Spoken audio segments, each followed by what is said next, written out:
نصیب ہوگا۔ دوسری بات، ہمیں اپنی زندگی میں 7 چیزوں کو اپنا اصول بنا لینا چاہیے، اور یہ 7 چیزیں وہ ہیں جو ہماری زندگی کو ایک خوبصورت سانچے میں ڈھال کر کے ہمیں ایک پاکیزہ اور ستھرا انسان بنا دیتی ہیں۔ پہلی چیز، التمسک بکتاب اللہ، اللہ کی کتاب سے جڑ جانا، وابستہ ہو جانا۔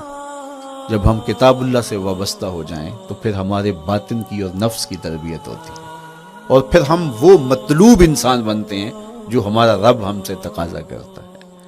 تو اس لیے ہمیں اپنی زندگی میں اس چیز کو لازم کر لینا چاہیے کہ ہمارا کوئی بھی دن قرآن مجید کی تلاوت کے بغیر نہ گزرے۔ اپنے دن کا آغاز قرآن مجید کی تلاوت سے کیجیے۔ سورہ یاسین سے جو اپنے دن کا آغاز کرتا ہے، سارا دن اللہ کی امان میں رہتا ہے، اس کی حفاظت میں رہتا ہے۔ اور اپنی شب کا آغاز سونے سے پہلے سورہ الملک کی تلاوت کریں، آپ ساری شب اللہ کی امان میں، اس کی حفاظت میں رہیں گے۔ اور قرآن مجید کو سمجھ کر اس کے مفاہیم و مطالب کے ساتھ ایک رکوع کم از کم پوری زندگی، اپنی زندگی کے نصاب میں آپ کتنا وقت مختلف امور کے لیے سر انجام دیتے ہیں۔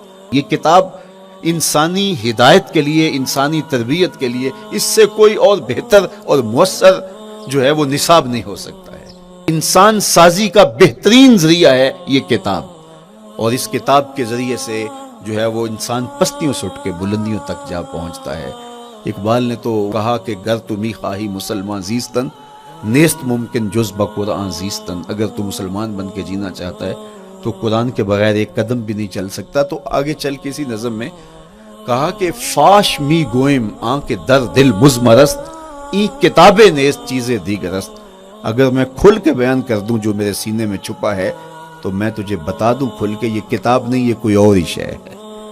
کن لوگوں کو کہاں سے اٹھایا اور یہ کتاب کہاں تک لے گئی، جو باہمی جنگ و جدل میں الجھے ہوئے تھے اور حرف شناس بھی نہیں تھے، جو سواد آشنا بھی نہیں تھے، پھر انہوں نے جو ہے وہ روما کی سلطنت بھی الٹ کے رکھ دی۔ یہ کرشمہ تھا اس کتاب کا، جس نے زندگی کا جمال ان کی روحوں کے اندر پیدا کر دیا۔ تو میں اور آپ اپنی زندگی میں قرآن مجید سے کبھی بھی دور نہ ہوں۔ روزانہ کی بنیاد پہ آپ تلاوت کلام مجید اپنی زندگی میں شامل رکھیں۔ انشاءاللہ اس کے اجالے دنیا میں اور آخرت میں آپ اپنی آنکھوں سے مشاہدہ کریں گے۔ حضرت امام احمد بن حنبل فرماتے ہیں، میں نے رب سے کہا کہ مجھے اپنا قرب عطا کر، آواز آئی میرا قرب چاہتے ہو تو قرآن پڑھا کرو۔ یہ رب کی قربت کی بھی ضمانت ہے اور ضبط نفس اور باطن کی تربیت کا بھی ذریعہ ہے۔ اچھا، دوسری بات، والاقتداء بسنت رسول اللہ صلی اللہ علیہ وآلہ وسلم۔ ہمارے لیے بہترین نمونہ ہمارے حضور علیہ الصلوۃ والسلام کی زندگی ہے، حضور کے دیا ہوا نظام حیات ہے، جس پر حضور نے خود عمل کر کے دکھایا۔ میرا عشق رسول، میری محبت رسول اس بات کا تقاضا کرتی ہے کہ میں ان کے طریقہ حیات کے مطابق اپنی زندگی گزاروں۔ اسلام دعوے کی بات نہیں کرتا، دلیل ہم سے مانگتا ہے۔ آج میں کہتا ہوں میں عاشق رسول ہوں، اور اتنا بڑا عاشق رسول ہوں کہ میرے جیسا زمانے میں دوسرا کوئی نہیں۔ میرے جذبات ایسے دکھائی دیتے ہیں، آسمان کو چیر دوں گا اور زمین کو پھاڑ دوں گا، لیکن ہمسایوں کے ساتھ میرا سلوک بتاتا ہے کہ میں عاشق رسول نہیں ہوں۔ دوستوں کے ساتھ میرا رویہ بتاتا ہے کہ میں عاشق رسول نہیں ہوں۔ میں کسی سے وعدہ کرتا ہوں اور پھر اس پہ پورا نہیں اتر پاتا، تو صاحب پھر آپ عاشق رسول نہیں ہیں، آپ کچھ اور ہیں۔ عشق رسول تو یہ ہے کہ میرے محبوب علیہ السلام نے کسی سے عہد کیا ہے کہ تمہارے آنے تک میں یہاں کھڑا ہوں، اور وہ جا کے بھول جاتا ہے، اور میرے حضور 3 دن وہاں منتظر رہتے ہیں۔ وہ اچانک گزرا اور دیکھا تو حضور علیہ الصلوۃ والسلام کھڑے ہیں، تو خود پریشان ہوا۔ صرف اتنی بات اسے کہی، صاحب تو نے مجھے مشکل میں ڈال دیا، تو نے مجھے مشقت میں ڈال دیا۔ عہد کیا ہے تو پھر اس کی پاسداری نبھا کے دکھائی۔ اللہ اکبر! میں اگر حضور سے محبت کرنے والا ہوں تو میرا رویہ بتائے کہ میں عاشق رسول ہوں۔ میری زبان پہ جھوٹ نہیں بول سکتی۔ آپ سے پوچھا گیا کہ مومن بزدلی کر سکتا ہے؟ کہا نہیں، بہادر ہوتا ہے، لیکن ہو سکتا ہے کبھی اس سے بزدلی سرزد بھی ہو جائے۔ پھر پوچھا گیا کہ مومن بخیل ہو سکتا ہے؟ کہا نہیں، سخی ہوتا ہے، لیکن ہو سکتا ہے کبھی اس سے بخل بھی سرزد ہو جائے۔ پھر تیسرا سوال حضور سے کیا گیا، مومن جھوٹا ہو سکتا ہے؟ فرمایا جھوٹا نہیں ہو سکتا. یہ پکی بات ہے کہ مومن جھوٹ نہیں بول سکتا. میں اور آپ اپنے رویوں میں دیکھیں کہ ہم کھڑے کہاں ہیں. آج ہم ان جگہوں پہ بھی جھوٹ بولتے ہیں جہاں جھوٹ بولنا ہماری مجبوری بھی نہیں ہوتی، چونکہ یہ ہماری فطرت ثانیہ اور عادت بن چکا ہے، اور ہم اس کو برا ہی نہیں سمجھتے. جبکہ جھوٹ جب کوئی شخص بولتا ہے، حدیث پاک میں آتا ہے اس کے منہ سے بدبو نکلتی ہے، رحمت کے فرشتے 1 میل دور ہٹ جاتے ہیں. اور سویر سے شام تک جب ہمارے معمولات یہ ہوں تو پھر ہم کہاں کھڑے ہیں اور رحمت کے فرشتے کہاں کھڑے ہیں؟ تو حضور علیہ الصلوۃ والسلام کی سنت کا اتباع حضور کی محبت کی دلیل ہوگی. امام قرطبی نے لکھا ہے اللہ کی محبت کا کوئی دعویٰ کرے تو کیا دلیل ہوگی کہ یہ واقعی محب الہی ہے؟ تو کہا اللہ سے محبت کا دعویٰ کرنے والے کے لیے دلیل یہ ہے کہ وہ قرآن سے پیار کرے. قرآن سے پیار اور قرآن سے محبت کی دلیل یہ ہے کہ حضور کا پیار سینے میں رکھے. حضور سے محبت کی دلیل یہ ہے کہ سنت رسول سے پیار کرنے والا ہو، اور سنت رسول سے پیار کرنے کی دلیل یہ ہے کہ بدعات سے اجتناب کرنے والا ہو. ہر وہ طریقہ جو میرے حضور نے نہیں دیا اس کو اختیار نہ کرے، اس طریقے کو اختیار کرے جو حضور علیہ الصلوۃ والسلام کا عطا کرتا ہے. تیسری بات عقل الحلال. یہ وہ بنیادی اصول ہیں جو ہماری زندگیوں میں اتر جانے چاہیے، اور ہم ایک صالح اور خوبصورت انسان بن کے اس معاشرے کا حصہ بن سکتے ہیں. عقل حلال زندگی میں شامل ہو تو زندگی کو جمال نصیب ہوتا ہے، اور باطن اور ظاہر کو طمانینت نصیب ہوتی ہے. اگر رزق پاک نہیں ہے تو آپ کعبے بھی جائیں تو وہاں بھی آپ محروم پلٹیں گے.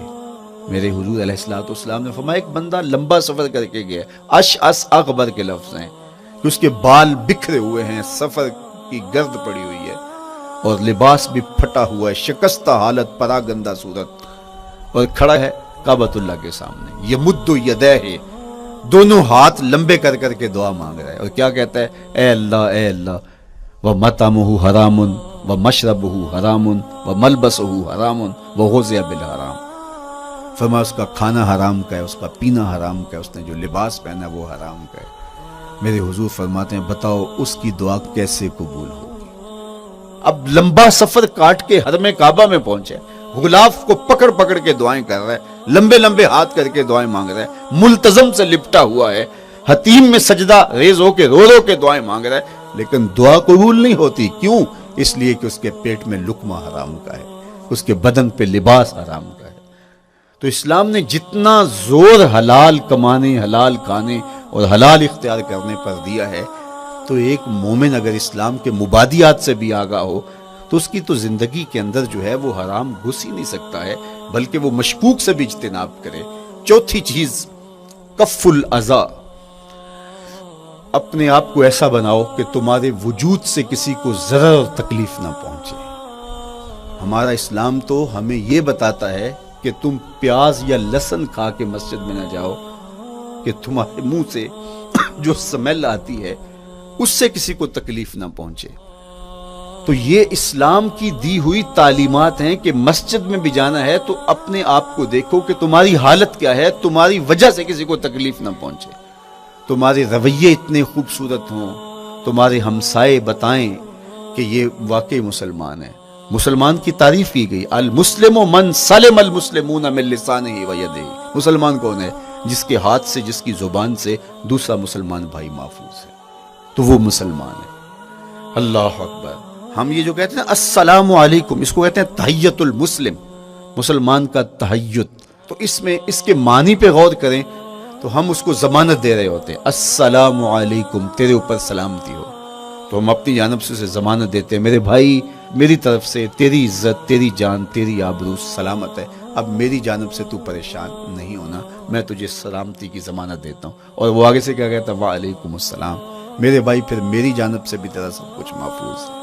اگر سلام کا مفہوم اچھی طرح ہماری روحوں میں اتر جائے تو پھر ایسا ہو نہیں سکتا کہ ہم جس کو السلام علیکم کہہ دیں پھر اس سے ہم دھوکہ کریں یا اس کی آبرو پہ حملہ آور ہوں یا اس کے مال پہ حملہ آور ہو جب السلام علیکم کہہ دیا. چونکہ جو ہمیں لفظ بولنے کے لیے کہا گئے اس کے پیچھے فلسفہ لفظ ہوگا. یہ پھول ہیں، ان کو دیکھ کر سبحان اللہ کہنے کا کہا گیا ہے. پہاڑوں کو دیکھ کے اللہ اکبر کہنے کا کہا گیا ہے. پہاڑوں کو دیکھ کے سبحان اللہ کہہ دیں اور پھولوں کو دیکھ کے اللہ اکبر کہہ دیں، ایسا کیوں نہیں کہہ دیتے؟ لیکن نہیں، اس لیے کہ جب پہاڑوں کو دیکھتے ہیں تو دل میں ان کی ہیبت پیدا ہوتی ہے. اتنے بڑے پہاڑ. سمندر کو دیکھتے ہیں تو اس کی ہیبت پیدا ہوتی ہے. اتنا بڑا سمندر تا حد نظر پھیلا ہوا, تو جب اس کی بڑائی پیدا ہونے لگتی ہے تو فوراً پلٹایا گیا اللہ کی بڑائی کی طرف اور کہا بول اللہ اکبر, یہ نہیں میرا اللہ بڑا ہے. اور پھول کو جب دیکھا تو اس کی لطافت کی طرف الجھنے لگے. کتنا خوبصورت ہے, درزوں میں کیسے خوشبو بسی ہوئی ہے, کیسے رنگ ہیں, کیسے جمال ہیں. اللہ اکبر. وہ کیا کسی نے کہا تھا نا کہ درزوں کی لطافت میں خوشبو نے اماں پائی, گل چیرنے والے نے کس شان سے چیرا ہے. تو کیا کمال ہے یار, کیا پتیاں ہیں, کیا رنگ ہے, کیا خوبصورتی ہے, کیا لطافت ہے. الجھنے لگے. کہا بول سبحان اللہ, یہ کیا ہے جس نے رنگ بھرے ہیں وہ پاک ہے. تو تیرا دل الجھ نہ جائے. تو جو ہم بولتے ہیں لفظ جہاں بھی بولتے ہیں اس کے پیچھے ایک فلسفہ ہوتا ہے. السلام علیکم یہ تحیۃ المسلم ہے. جب ہم کسی کو کہتے ہیں السلام علیکم تو اس کو ہم نے ضمانت دے دی, بس بات ختم. اب جو ہے وہ میری جانب سے تو محفوظ ہے. لیکن ہم سلام بھی لے رہے ہوں گے اور ہاتھ بھی کاٹ رہے ہوں گے اور اس کی جیب بھی کاٹ رہے ہوں گے, پھر سلام نہیں لیا, ہم نے منافقت کی ہے. تو کف الاذی چوتھی چیز. اور پانچویں چیز اجتناب المعاصی, گناہوں سے اپنے آپ کو بچا کے رکھنا. نیکی کرنا بہت اہم ہے, لیکن نیکی کرنے سے زیادہ ہم اپنے آپ کو گناہوں سے بچانا ہے. چونکہ شر کی قوتیں ہمارے ساتھ جڑی ہوئی ہیں, اس لیے اپنے آپ کی حفاظت جب ہم کریں گے تو ہم ایک اچھی صورت میں آگے بڑھیں گے. اور چھٹی چیز وہ ہے التوبہ. توبہ تسلسل کے ساتھ کرتے رہیے. یہ تصور کہ بڑھاپے میں توبہ کریں گے, یہ تصور کہاں سے آیا؟ یا ہمارے ہاں آج کل یہ کلچر پیدا ہوا ہے کہ لیلۃ القدر یا شبرات کے دن سارے جڑ کے توبہ کرنے بیٹھ جاتے ہیں اور پورا سال اپنی مرضی کی زندگی گزارتے ہیں. ایسا نہیں ہے. میرے حضور کے دامن پہ ایک بھی گناہ کا دھبا نہیں تھا. ہم نبیوں کی عصمت کے قائل ہیں, کسی نبی پر کوئی گناہ کا دھبا نہیں ہوتا. اگر اس امکان کو بھی تسلیم کر لیا جائے تو ساری شریعت مشکوک ہو جاتی ہے. لیکن اس کے باوجود حضور فرمایا میں دن میں اللہ سے 100 بار توبہ کرتا ہوں, ایک دن میں 100 مرتبہ توبہ کرتا ہوں. میں اور آپ دیکھیں کہ ہم کیا اس معمول کو اپنی زندگی میں شامل کیے ہوئے ہیں. جب انسان توبہ کرتا ہے, جب غسل کر لیتا ہے نا ایک دفعہ, تو پھر وہ بچ بچ کے چلتا ہے کہ کوئی گرد دوبارہ پڑ نہ جائے. اور جب وہ لتھڑا ہوا ہو تو پھر اس کو پرواہ بھی نہیں ہوتی. اس لیے ہمیں بار بار غسل کرنے کی, بار بار توبہ کرنے کی تلقین کی گئی ہے تاکہ ہم پھر نئے گناہوں سے بچتے رہیں گے. تو اپنی زندگی میں توبہ کا تسلسل کیجئے, شام سویرے صبح بار بار اللہ سے توبہ کی اور رجوع کیجئے. اور آخری چیز ادا الحقوق, حقوق کا ادا کرنا. ہمارے ذمے جو حقوق عائد ہوتے ہیں وہ ہمارے والدین کے ہیں, وہ ہمارے بہن بھائیوں کے ہیں, وہ ہمارے دوستوں کے ہیں, ہمسایوں کے ہیں, ہمارے اساتذہ کے ہیں, کلاس فیلوز کے ہیں. وہ حقوق حتیٰ کہ جانوروں کی کیوں نہ ہوں تو ان حقوق کو ہم ادا کرنے والے, دستبردار نہیں ہو سکتے ہم ان حقوق سے. یہ مومن کی زندگی ہے, یہ ہمارا نظم حیات ہے, یہ اسلام کا دیا ہوا منشور ہے, یہ طریقہ زندگی ہے کہ ہم ایک ایک کے حق کو ادا کرتے ہوئے اپنی زندگی کو بسر کریں.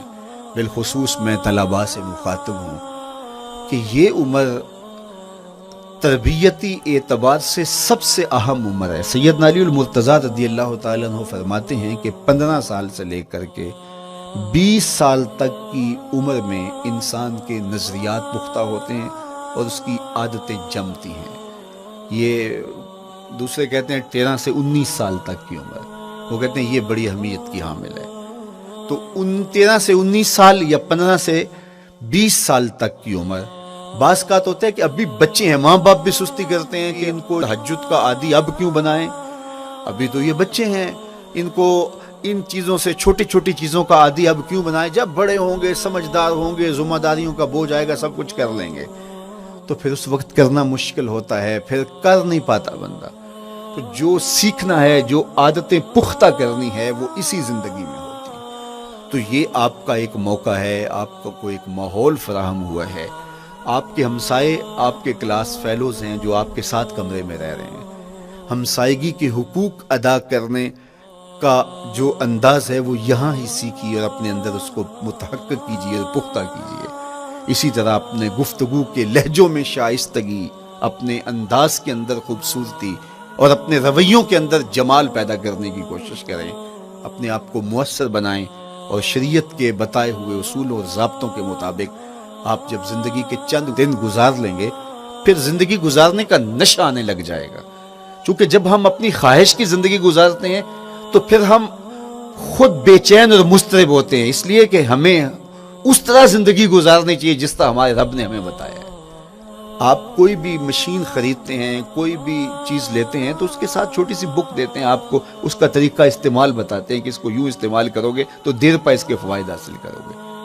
اگر یہ مائک ہم اس طرح استعمال نہیں کرتے، اپنی خواہش سے استعمال کریں گے تو پھر نتیجہ کیا ہوگا کہ تھوڑے دنوں کے بعد جو ہے وہ خرابی کی طرف سلسلہ چلے گا.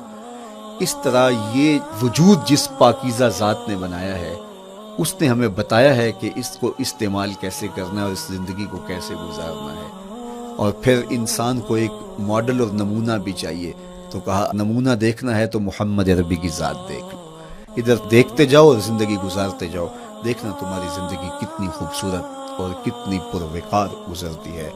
اللہ آپ کو دنیا آخرت کی برکتیں دے، اپنی پناہوں اور اپنی امان اور اپنی حفاظتوں کا حصار دے، اور آنے والا کل اللہ بہتر فرمائے، میرے وطن کی خیر کرے، میرے ملک کو امن کے اجالے دے، یہاں دہشت گردی کے سلگتے الاؤ ٹھنڈے کر کے امن کی بہاریں پیدا کر دے. کی محمد سے وفا تو نے تو ہم تیرے ہیں، یہ جہاں چیز ہے کیا لوح و قلم تیرے ہیں. وآخر دعوانا ان الحمدللہ.